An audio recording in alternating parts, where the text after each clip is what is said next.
let's move on to a little bit of a regional report, because I did go to my last big regional of the season yesterday. Not my last regional in general. I have two relatively small regionals that I'm attending next week, but in terms of regionals with big points, this was the last one of the season for me. I went to the Stuttgart regional, and it had, I think they had room for 700 players, but it didn't quite fill up. I think we ended up having around 440, which meant it was a 55-point regional, which I kind of needed some points because I was slightly behind the top 16, which is what you need to be in the world's points to get into the playoff. I'm currently sitting at, or I was sitting at 21st before this regional, with like I think I was like 40-ish points behind of the top 16. And the regional did give 55 points, so if I did well at that regional, I could have gotten pretty close to the top 16. I started out 6-0, but then I lost round 7 and round 8, which were due to unfortunate circumstances, where maybe there were a couple of games where my Fuwa got ashed, or where my opponent went first and I lost to an Ash Blossom in their hand when the rest of their board was beatable, but that's a story for another day. And then I won round 9. When I went 7-2 and still got a solid, I think it was 31 points, which was okay. Unfortunately, a couple of the other Worlds grinders that were ahead of me in the rankings also went to the regional and also got some points. So ultimately, I should still be sitting at like 20th right now, I think, in the ranking. But at least I got some points, so I didn't fall further behind. So that's the world's point situation at the moment. Like I said, I'm gonna go to 2 more regionals next week, but at the moment it's looking like I'm gonna have to do very well at nationals to overtake some of the people that are in the top 16 right now, and I gotta hope that some of them do not do well at nationals, otherwise I won't be making it into the playoffs, but that's okay. I played Branded yesterday, and I want to talk about my experience with the deck a little bit. Also, partially okay, the reasons you might think I played Branded to show off the Mirror Jade, but which maybe that was partially the reason. However, I've been talking about wanting to play Branded for a while because the deck seemed really fun for me with the introduction of Fallen of White. I always thought it was an interesting deck, and I didn't really get around to playing it because I always felt like in order to get points I should be playing the decks that I know very well, and so on and so forth. But I was kind of like, I still like Draco Tail, but I was kind of tired of playing it for like 2 weeks. I played it over the last couple of weeks a couple times, and I just didn't want to play it another time. So I wanted to play Branded. I gave it a shot. I want to show you my approach to the deck. I know there's going to be a lot of people, like, I know Branded has a very dedicated community, so take it with a grain of salt. I played Branded basically for the first time this format yesterday. This is my own like approach to the deck. And a lot of people are going to have varying opinions on this. I'm going to try to explain my choices and my experience with the deck, but this is not like the end all be all Branded, best Branded version out there or whatever. I took the cards that I thought sounded good. I took out some of the cards that I thought didn't sound that good in the deck, and maybe some input from someone who hasn't played the deck yet. It's kind of like a fresh view on some of the cards, maybe. So yeah, yeah. All right, let's go into Brand. It is a 40 card. It's a 40 card, 41 card deck because I didn't know what else to cut, but we'll talk about that in a second. I played 3 Alubers, and as someone who hasn't checked in with the Branded community in a moment, I was confused or surprised to see that this card is not regarded as a 3-of staple at the moment. The way I interpreted this deck before the tournament, or from what I've seen and the experience I had with this deck, I think the most powerful aspect of Branded at the moment is its grind game. Which the grind game mostly comes from the graveyard effects, and it mostly comes from not Branded Fusion, but Fallen of White. in my opinion, the grind game or the strength of this deck is Fallen of White and all the graveyard effects. And so I really wanted to maximize on starters that do not lock you into fusions. So the most searched card with Aluber for me was actually branded in High Spirits, because I wanted more ways to I wanted more ways into Fallen of the White Dragon that don't lock me into fusions, which is why I still really wanted to play 3 Alubers, and I was really happy with that. In my opinion, the best card of the deck is Fallen of the White Dragon, and nothing comes close. I wish you could play 3 of this card, but I basically maximize on the cards that search this card so that I can have access to it. The lines with this card are amazing.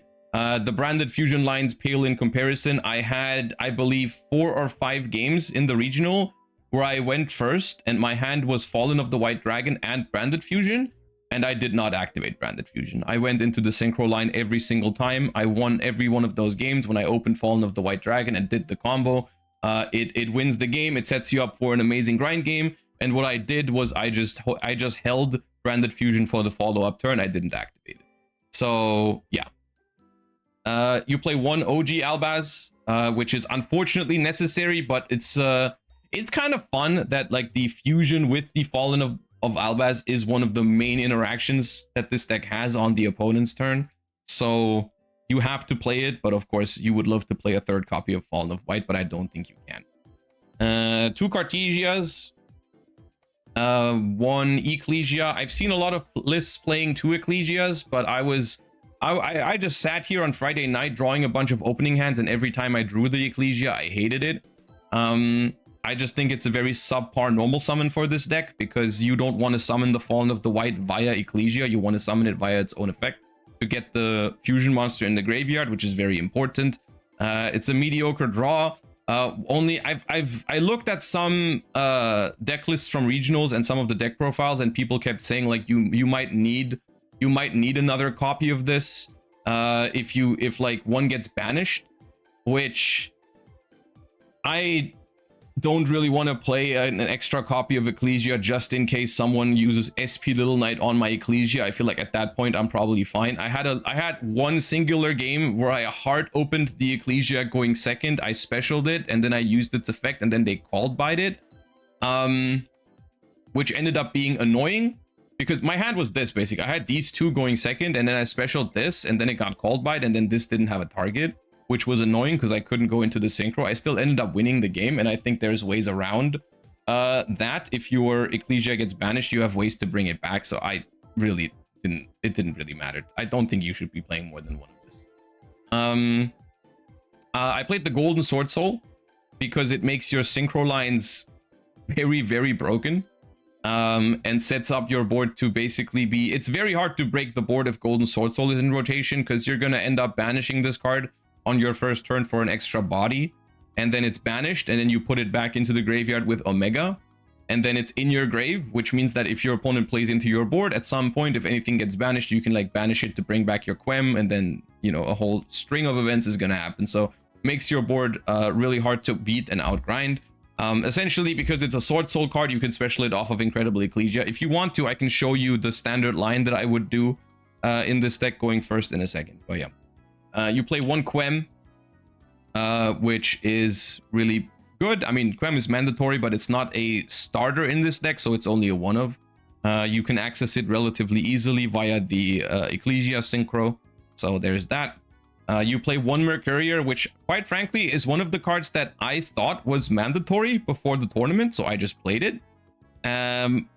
Going throughout the entire event, now I think it might be cuttable. Of course, you do lose Gold Sarcophagus if you don't play in Mercury. You can't play Gold Sark.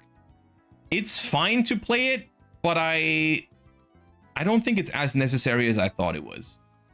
Then we have a Tri-Brigade Springan's Kit. This card absolutely is mandatory. This card came up so much for me. This card is awesome. So when it goes to grave, you just revive any monster that mentions Albaz, which is cool.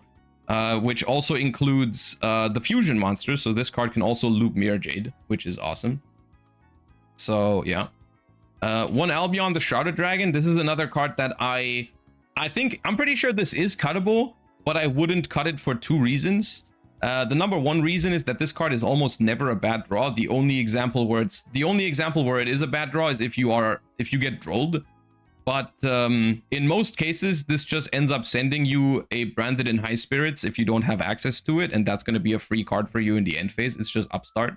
The deck has a lot of one-ups because you can tutor all of these cards. Like they're not terrible to draw because you're a fusion deck. You can just fuse with them, or you can use them as High Spirits reveals, all of them, so it's fine. But you don't need to play multiples of these because they're easily accessible. So yeah. And then I played one Magnamut, which is, I mean, it's basically non-engine, but I think Bystials are pretty well positioned in the current format, and this card searches Fallen of White going second, so that's fine. I kind of wanted to play a Serenir, but I didn't have room for it. I didn't want to go too much over 40. I put Serenir in the side deck for Magnamut in case I'm playing a matchup where I want to search another Bystial. 3 Fuba, 3 Ash, and 2 Droll and Lockbird, because this is how you win Yu-Gi-Oh games these days, I suppose. Both of my losses, I think, were due to Ash Blossom. It was essentially round 7, I lost to Draco Tail. Game 1, they went first. They made a board that I could fully break. But then I lost to them drawing Ash Blossom off of Draco Tail Sting on my last push. And then game 2, they ashed my only play. So that was my round 7. And then round 8, I lost to them drawing like Ash. I won game 1. Game 2, they went first. I lost to the Ash Blossom again. And game 3, they went first.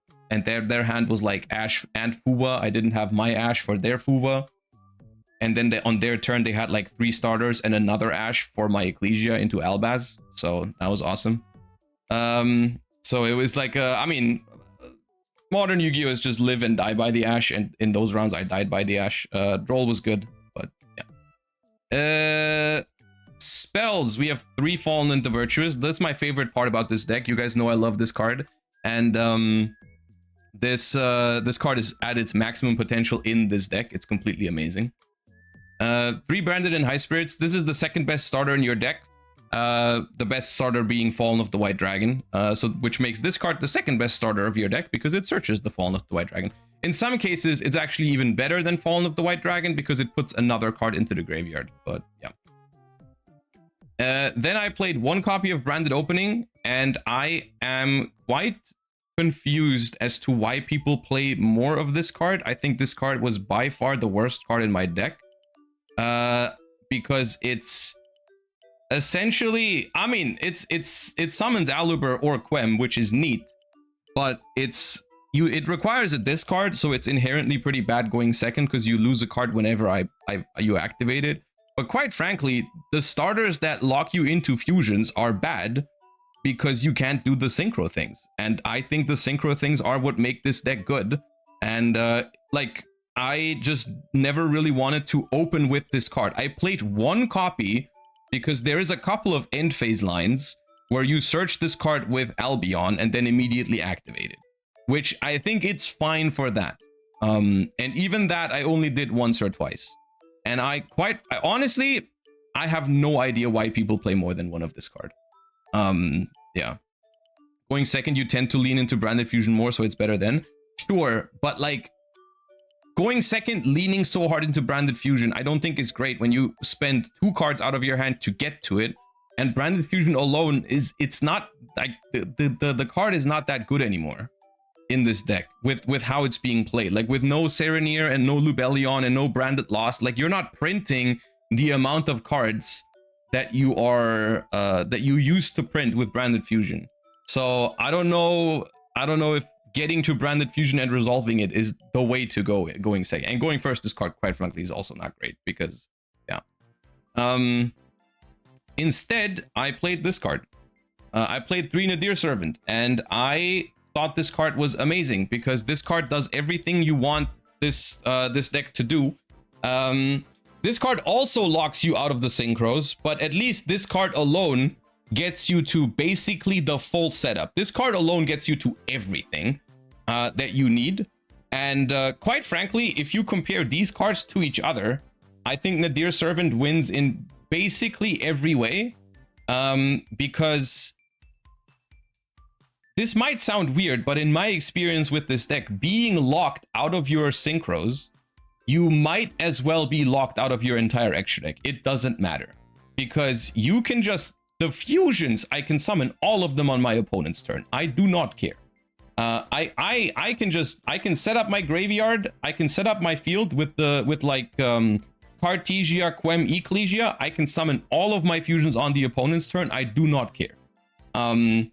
Being locked out of the synchros is essentially the same as being locked out of your entire extra deck. The only downside that I felt with this card is that there's only one thing when you're going second that you cannot do, which is in the end phase, you cannot summon Albaz and fuse with your opponent's board, which is sometimes annoying. That, I'll give you that. That is sometimes annoying. But other than that, this card is completely insane. Going first, this card is completely nuts because it basically guarantees you the full setup, the full grind game, everything. And essentially, this is just like, this is 6 copies of Branded in High Spirits. But this card also doesn't need a discard. Because this card searches Fallen of the White and sends a monster from extra deck to grave, which is exactly the same thing that you're trying to do with Branded in High Spirits. But you don't need a discard for it, and you can basically play 6 copies. So I was gonna side it for going first, and when I sat here and I drew opening hands, I was like, every single time I would like to have this card. And even in the regional, it's been an amazing card for me. And quite frankly, if you're going second and you care about the ability to fuse with Albaz in the end phase, this can be your discard for Albaz in the end phase. So this card's insane. 2 Branded Fusion. You still play it, but quite frankly, this card was underwhelming for me. Because this card is not even a good Ash Magnet. Because if it gets ashed, you're still locked out of the synchros. And being locked out of the synchros is really quite sad. I still think you play it because, I mean, you would always play at least one to search it off of Alubra in a pinch, or to search it with like Albion or Albalinitus in the end phase for your follow-up turn. But like this card, drawing it didn't feel that great. For me, going first, like I said earlier, I used it, I think, once going first, because all the other times I preferred the synchro lines. If there was one hand where it was my only starter, then of course I used it and it was fine. But if you have the option to not use this card, you would rather not use this card in this deck. Going second, it's cool though, because going second, you can just start with the Albaz and your opponent is going to try to prevent you from making the synchro, and then you can activate the Branded Fusion and it's fine. But I was actually quite disappointed by this card, which is weird to say, but yeah. I played Gold Sarcophagus for the Mercurier because this is just another way to access the Fallen of the White Dragon. Not sure if I would play these cards again. I think they're fine, but drawing the Mercurier was quite annoying a couple of times. It contributed to some of my hands that weren't good enough to play through. Like, for example, I think in one of the games that I passed to 1 Ash, Mercurier was in my hand. I sided these out a lot, going second. Going first, I searched the Mercurier a couple of times, and that was cool, but I feel like it was in game states where I was winning anyways. Like, the games where my setup was that good that I was choosing to search Mercurier because I already had everything else. I don't know if I needed it. Sometimes you can even use its effect on the field, so you can there's games where you like discard it for High Spirits and then bring it back with Quem. It's neat, it's cool, but yeah, maybe this is one way to make it less cards. Another way to make it less cards is Branded in Red. I don't know why I put this card in here. Like yesterday, on Friday night, I was practicing some lines with this deck because, like I said, I hadn't played it before, and I looked at some lists online, and basically almost I want to say 100% of the lists that I saw online were playing Branded in Red or Branded in White. And I was sitting here, and at some point after like practicing a bunch of turn ones, I realized, like, hey, I'm never going for Branded in Red and I'm never going for Branded in White. Maybe you can just play without. because my turn 1 setup, I would just never prioritize this card. I would always go for something else. And but the thing is that I removed it. I removed Branded in Red completely and no Branded in White. And then I was looking at the list and then I was like, yeah, this seems nice. But then like last minute, I kind of like, I didn't feel confident enough to play without Branded in Red, because I felt like, well, all those people playing Branded, they probably know something I don't, because everyone plays Branded in Red or Branded in White. So I wasn't confident enough in taking it out. I didn't activate this card once. I didn't activate this card once in the entire time. The thing that ultimately convinced me was that there was one line that I saw where you can go end phase, activate brand. You have like Albion in the grave, right? And in end phase you go Albion, search opening, summon Aluber, search red, and then red makes Mirror Jade for you in your end phase, which in theory sounded cool, because then you have a Mirror Jade immediately. So I put it into the deck. I never did that. I drew this card once. It was dead in my hand. Shocker. I sided it out every single game, going second. And I never did that line once. So I don't think I would play this card moving forward. 3 droplets. And 1 retribution. I think retribution is mandatory. I don't think that's a hot take, though. I think most people are playing retribution. This is one of my favorite things to set up on turn 1. If I have access to the Fallen of White already, I think the ideal setup is to get both of these face down. So very often, if I already had Engine, I would spend my Aluber search on one of these two. Because I think if you have both of these face down, it sets you up for an amazing grind game, because you can stop a really important card with retribution, but it's also follow-up. And of course, Fallen of White is also amazing for follow-up. So that's the deck. For the most part, I liked it. I wish there was 1 or 2 more good starters. But quite frankly, I'm not sure if there are. Because if there were, if I could have like 1 or 2 more good starters, I would immediately take out Branded in Red, Mercurier, and Goldsark, and play like 2 more good starters. But I'm not sure. Like everything I've seen is just more normal summons, which I'm not sure is good. I don't know. I'll look into it more, because I liked this deck a lot. It was a lot of fun. And quite frankly, the playstyle of this deck is so cool now, because it's so grindy and so much less focused on Branded Fusion than people thought. I mean, I kind of expected it to be that way, but it still was quite impressive to me how much this has moved away from Branded Fusion. I never thought it was possible for Branded to lean into a direction where it's no longer just the Branded Fusion deck, but I enjoyed it a lot. And especially Nadir Servant made it really fun for me, because Nadir Servant is like a super neat card that like instantly sets you up for a crazy grind game, but locks you out of the extra deck. So, you know, gotta use it carefully. But I thought it was cool. But yeah, okay. So that's the main deck. 41 cards. Never really missed any of the other search targets that are in the game. I don't know. I never really missed what's the ones I'm not playing. Springen's Kit. I never missed Branded in White. Yeah, that's that. Branded Banishment. Like, here's the thing. We'll talk about that when we get to the extra deck. But there's one thing. Sometimes, because I was playing the Nadir Servant, my problem was not that I was missing stuff in the main deck.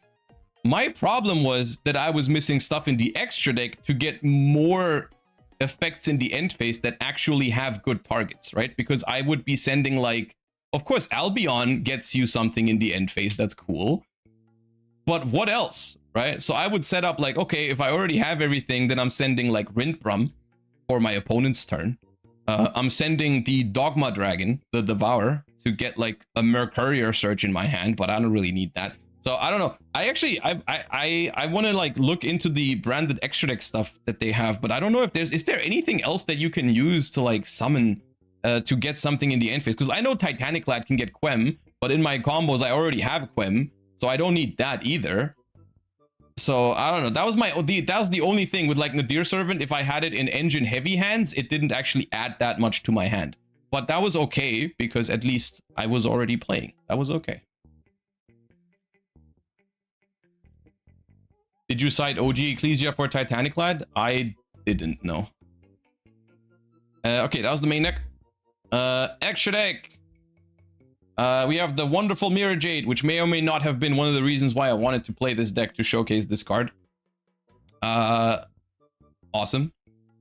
I played 2 Grand Guignol, which I was very happy I did. Once again, I built this extra deck based off of just theory and how I expected this, how I expected to play.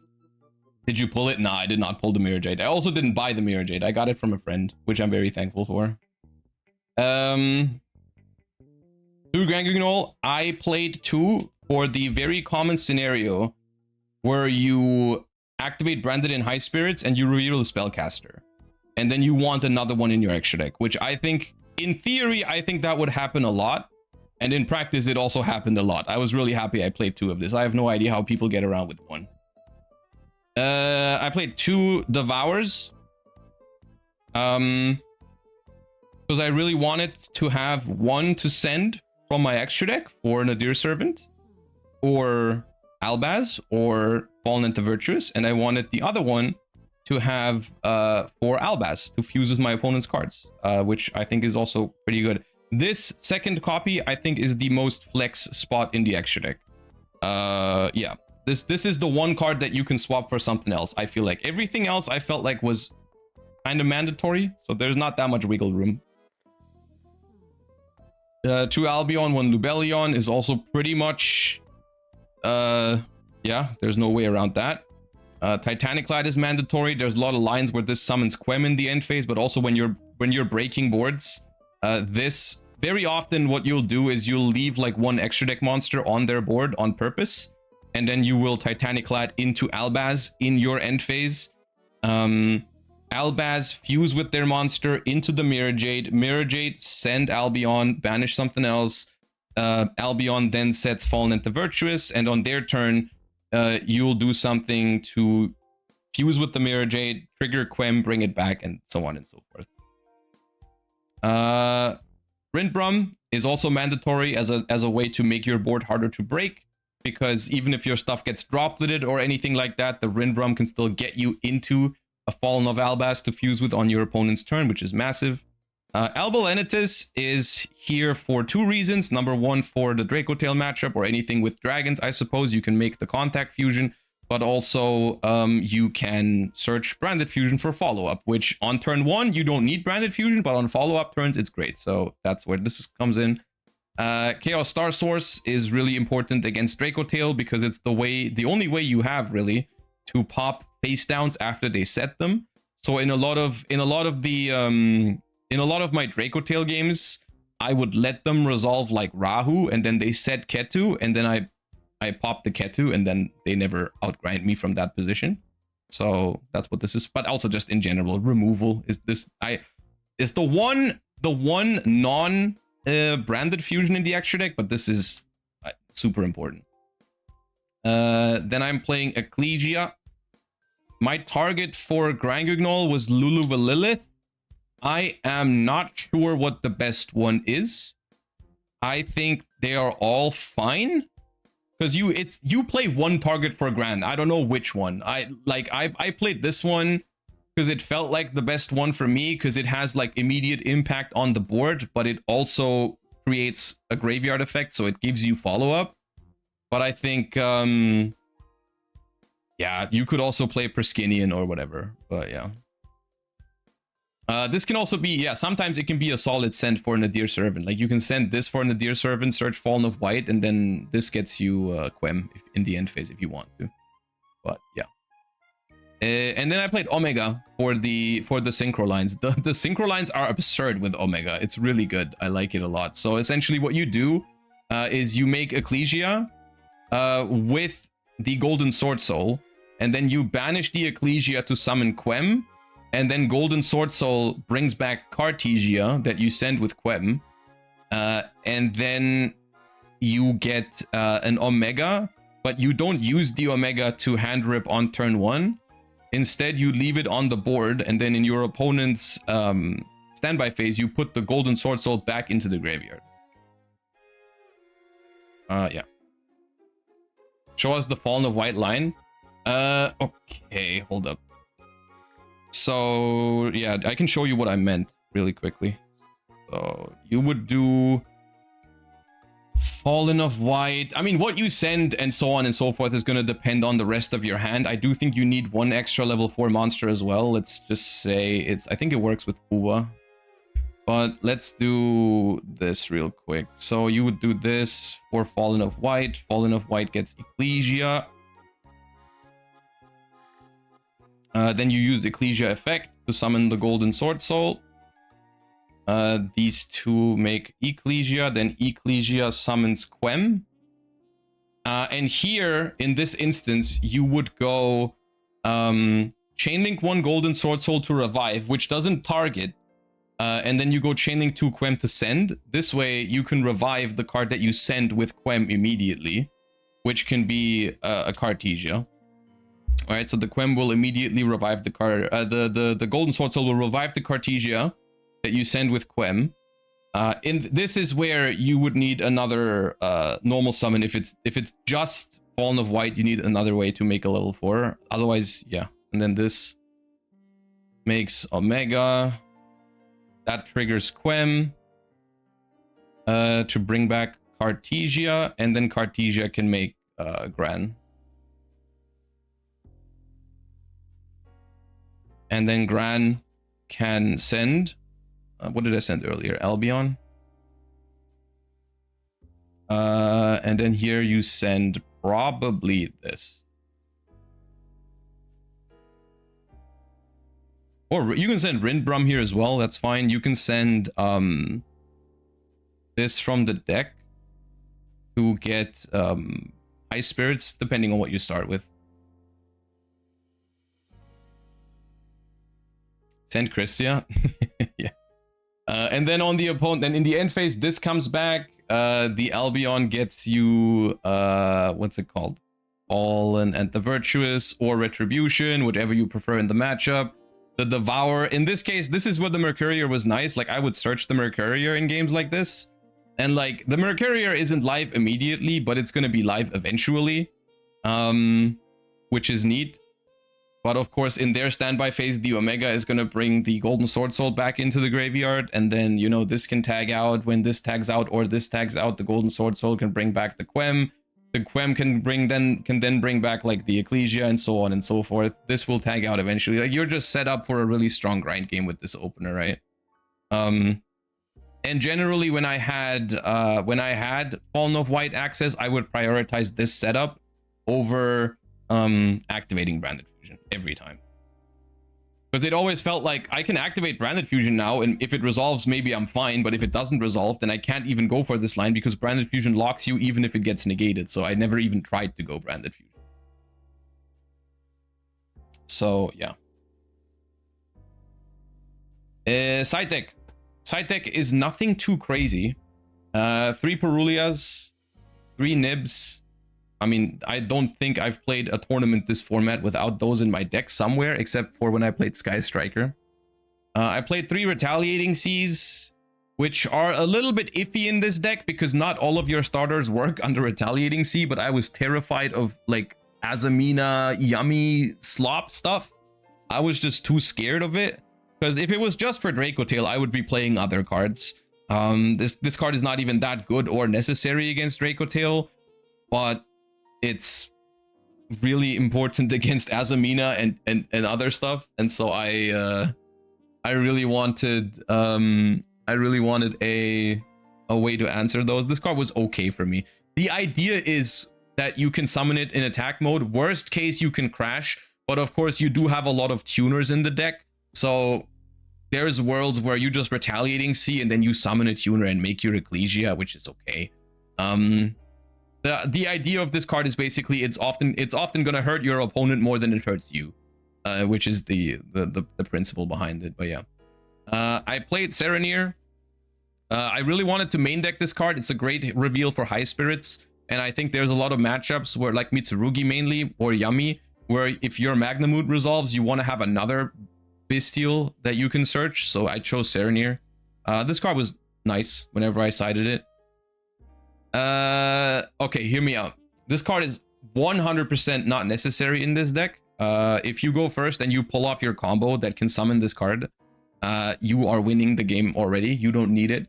The only reason I played this card is because I wasn't sure how long the games would go with this deck, because I know this deck can grind really, really well. And I only sided this card in if like the games were long and I needed a quick win in like game 3. I did this once the entire tournament, but I think and I didn't even get close to time, so I would not play this card again. I played 2 illusion gates. The Christia was the 3rd illusion gate until like midnight the night before, when I was like, I'm afraid to go into double loss territory with the timer. So I took out 1 illusion gate for Christia.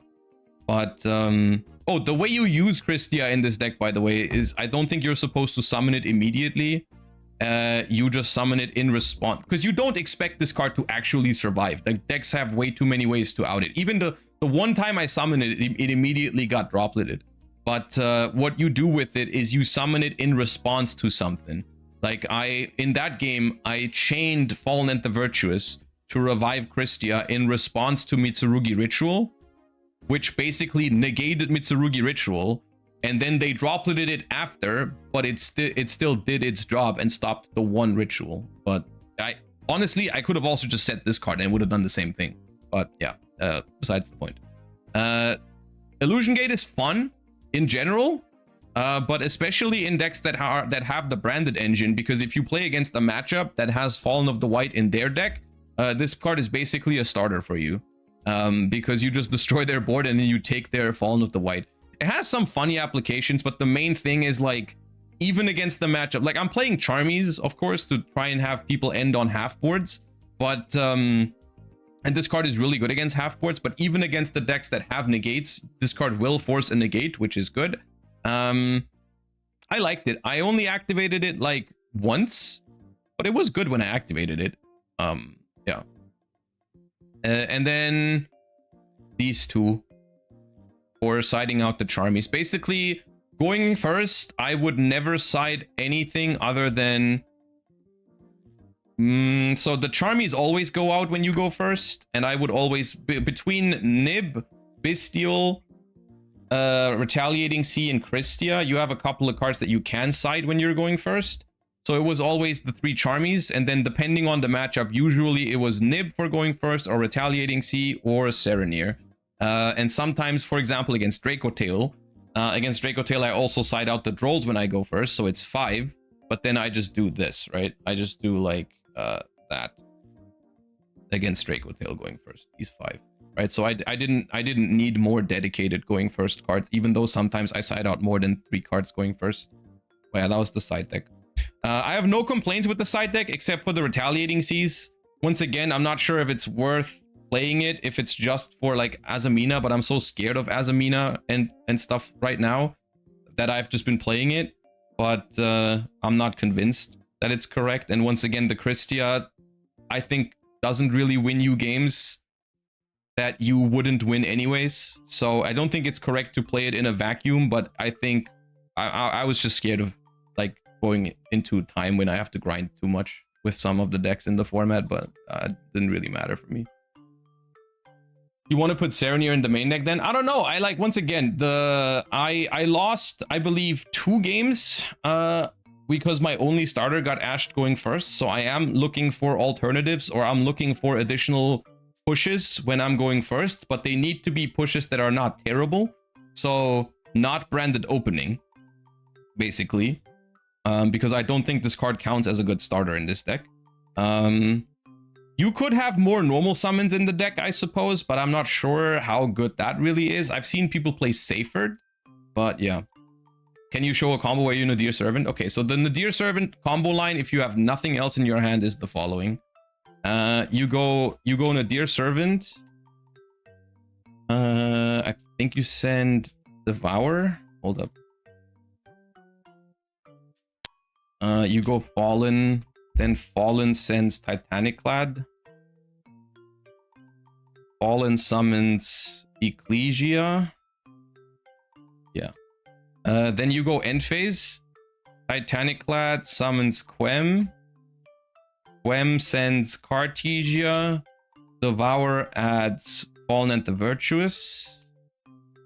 Fallen and the Virtuous activates. Send Albion, pop your own white dragon. Now Quem, because this has left the extra deck, brings back Virtuous. Yeah, Cartesia. And then the Albion activates to set either this or this. Probably this. So it's everything you need. You have 4 other cards in your hand, and this is everything you need. You have a Quem, you have a Cartesia, you have an Ecclesia to tag out. There's like 4 interruptions. More, probably. And it sets you up for the grind game, because it doesn't matter which of these 2 you set. This creates follow-up, and this creates follow-up. So it's the full setup. I don't see why you wouldn't play this card. And the fact that we didn't summon from the extra deck once doesn't even matter in these cases. So it's like, it's the perfect card to use after you get interrupted. It's the perfect card to draw if it's your only starter. Yeah. Of course, it's not as fancy.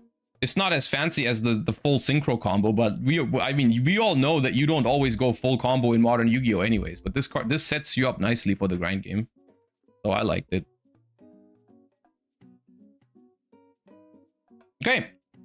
That was my experience with Branded. I thought it was a very fun deck. I enjoyed my time. I was hoping for a little bit better after I started 6-0. I thought like, okay, this is going to be a good day. Maybe I can win the regional, but then I had some pretty annoying games in round 7 and 8, which I guess happens, you know, not the perfect day, but still a good day.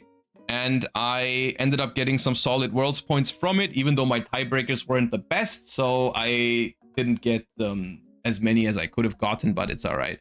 The deck was fun. The format is obviously coming to a close, but I have 2 more smaller regionals next weekend, so I might play it again with some changes maybe. I don't know yet.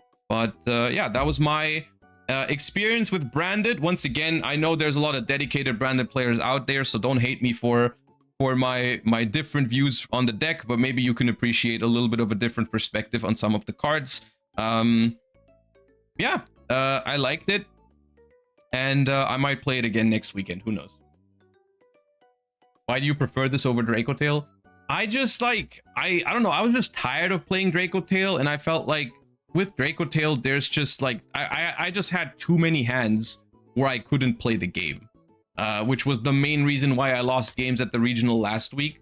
Was I just don't really vibe with the Branded Draco Tail as much as I did with pure Draco Tail anymore, because I feel like Draco Tail now, and once again, I'm not saying it's a bad deck. It is a really good deck, but I just don't enjoy the dynamic around it anymore, where I feel like in the current format, the premise for Draco Tail is like, if you do just Draco Tail things, like the pure Draco Tail board, in most games you are unfavored. Like your opponents are favored if you just do Draco Tail. So you have to take the deck in a more like risky direction with all the Albaz cards and Branded Fusion and so on. And it's just like, it's relatively bricky because you can't really work out the perfect ratios with Draco Tail names. Like you just don't have enough Draco Tail names to consistently play with just Draco Tails, so you're kind of reliant on the Albaz cards, but the Albaz cards also, they just don't really... Opening Fallen of White doesn't give you access to the Draco Tail cards either if you don't open enough names. Fallen and the Virtuous is not as good in Draco Tail as it is in Branded, so I just kind of took my favorite parts from the Draco Tail deck, and I played Branded, which just like has more emphasis on those cards, so I enjoyed it more. As a Branded enjoyer, I will say all your points are valid and there's a good reasoning behind it. Even if I don't like main deck Nadir, I still get why you like it. it didn't really come up for me that like, because I was really concerned about not being able to use Albaz in my end phase when I'm going second into a board. That was my main concern with Nadir Servant. But it didn't really come up for me, luckily, in that format. But I feel like if I can break the board to a major degree and then have Nadir Servant, I feel like I might be okay anyways. But yeah. So your favorite Dracotail card is Fallen of White? No. But I just like, I don't know, I don't like the hybrid version. Maybe it's just me being a hybrid hater. I don't know.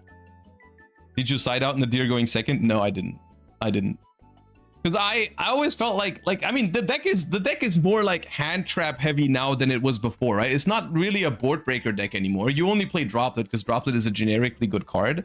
And I felt like in those games where you Charmy or you hand trap and your opponent ends on like a half board and you play into it, I still think Nadir Servant sets you up for a really good grind game in those positions. Like if there's barely any better card to have going second, like you just throw your pushes at them, you see if it's good enough to break the board, at least partially break the board, and then you just activate Nadir Servant, you set up your graveyard, and then in the end phase you just go like, okay, Titaniclad summon Quem, Albion set Fallen into Virtuous, Devours add Mercurier or whatever, and then pass, and then I think you can win the grind game from that.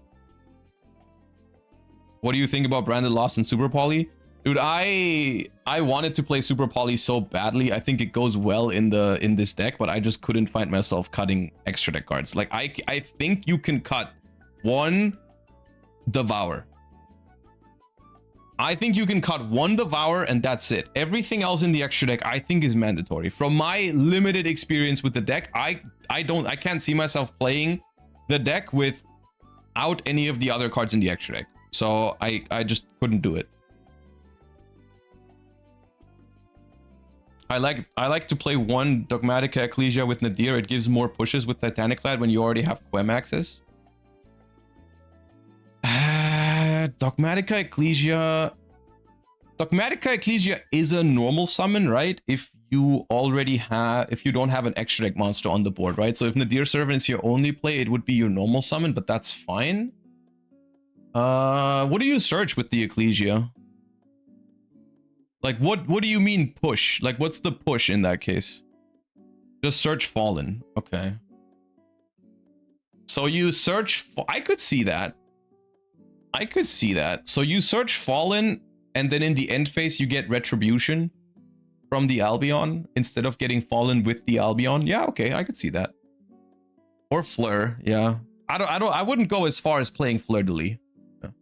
Does Dogmatica Ecclesia have the same effect that it goes back into your hand in the end phase? No, right? Ah, okay, that's unfortunate. It does lock you when you search as well, but that doesn't matter after Nadir Servant. Yeah, maybe Ecclesia is okay.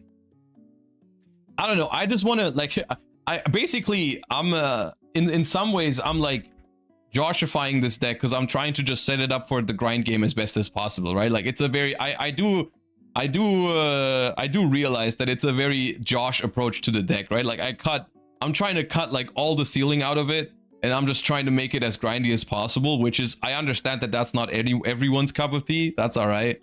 But I'm just trying to find ways to like, can I get away without playing Branded in Red? Can I get away without playing Mercurier? Can I like take all the bricks out of it, all the suboptimal starters? Can I just make it do that one thing as best as possible, which is the grind game, which I really enjoy? But yeah, it's been working fine for me, honestly. I had